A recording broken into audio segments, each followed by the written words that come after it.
We're all connected, aren't we? You're part of a group, maybe a family, maybe a team at work, could be a book club, all sorts of things. We're all connected as far as these, we're all part of groups.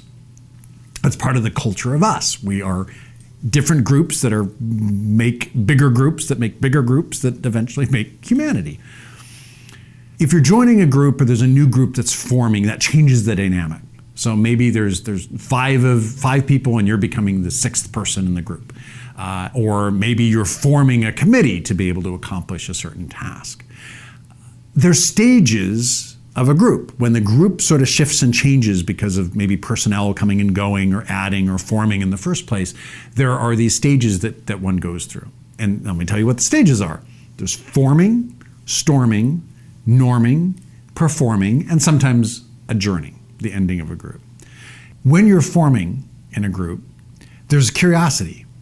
There's maybe a little bit of a fear. Some people may be really excited to form a new group or be a part of something new. Other people might be a little more nervous and a little bit more reserved. Maybe they feel like they don't know enough, or they might be a little bit shy. That's okay. There's no problem with that. The idea is to create a container for everybody to feel welcome and supported and start to learn about each other.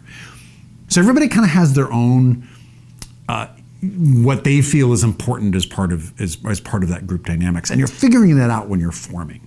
And as a leader, if you're in that group forming, you want to create that space to make sure that everybody has that feeling of support to the group.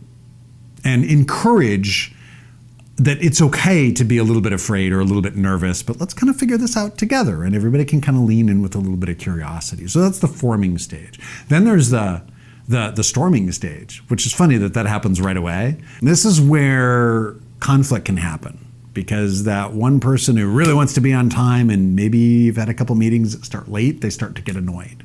Maybe that person who's starting wanting to feel heard, maybe the other people are kind of talking over them a little bit, and we kind of forget the rules of the container that was set. These things can kind of bubble up and come out, and people now will maybe get annoyed with each other, and maybe there is a little bit of conflict that arises. And what happens sometimes is that then people make judgments because of this. Well, this group never starts on time, nobody knows how to do anything, nobody's organized, I'm done. And they make a judgment, a forever judgment on this group. And now the group just stays in the storming phase. I've worked with organizations that they've had a storming phase for years, and they've never gone past it because they've just dug their heels in and said, this is who we are. So these types of things can happen. And this is as a leader, or even as a participant, to be aware of that conflict is okay. It's okay. You want to lean into that. You want to say, okay, let's just lean into that with curiosity. Let's hear one another out, but also remind people that, hey, we have a container here and we want to support and encourage one another. We're just learning and navigating through each other's differences right now and trying to figure out what this looks like. It's also important during this stage to remind people what the goal is. Why is the group here? Maybe it's to have fun. Maybe it's to knit. Well, maybe it's to accomplish a certain task or reach a certain goal. And so if everybody is on the same page to say, oh, right, it's okay if maybe I don't like you right now, but we're still all together to work toward this goal. So that's forming, storming. Now we go to norming. This is where we kind of start to get used to each other. Yeah, you're detail oriented. That's great. I'm more of a big picture person. That's great. You're 2 minutes late. Fine, I can do it. We kind of understand each other, and we've gotten through the storming stage, and we're kind of like, okay, we're still working toward the goal.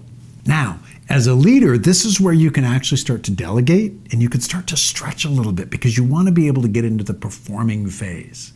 This is the phase that becomes almost intuitive, where each member of the group actually sees each other as an asset. You're not just, oh, you're the detail person, or oh, you're the big picture person. It's, oh, I'm so glad you're here because I need to pay attention to details I sometimes forget. And the other person says, I'm so glad you're here because sometimes I lose the big picture because I'm so caught up in details. So now, rather than just being normal, you actually see each other as an asset. You actually see each other to say, you look at that person and go, I'm so glad you're in this group because this group wouldn't be as awesome without you.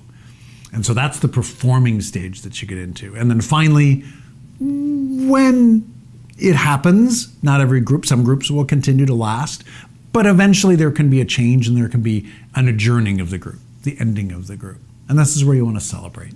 And you've learned, you've reflected, there's been personal growth, there's been relationships, but now you're moving on to the next stage. This was so true when I was in as an actor, because we would form, you audition, you get a role, you form, maybe you know some people, but a lot of people you don't know, so you're being curious about one another, and you're kind of learning each other and developing these characters together. And then you kind of start to annoy one another. You know, so one person talks too much backstage, or the other person is way too intense and focused on learning their lines, and there's no room for outside conversation. And so all of these things can kind of, you have to muddle through the storming part. And then you get to the normal part where you're like, okay, we understand each other, we're working through this, we have a common goal, we're going to put on a show. And then you literally come to performing. You literally are performing on stage. I did stage and film acting. And then when it's over though, and you have an adjourning, you have a cast party, you have a wrap party, and you celebrate that as we go on to the next stage of everybody's life. It happens in theater, but it happens in every group that you form, no matter what you do, on teams and organizations, nonprofits, even families. You want to go through those stages, and when you're stuck at a particular stage, you can take a step back and go, oh, things are okay, but we're norming right now. How do we get to performing? Oh, wow, there's some tension right now. We're storming right now. How do we get to norming? So step outside your group, see where you're at, and then know what to do to help you get to the next stage.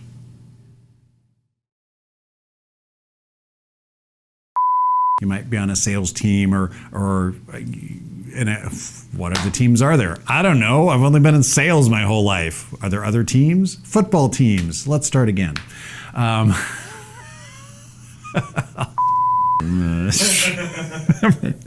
was all just one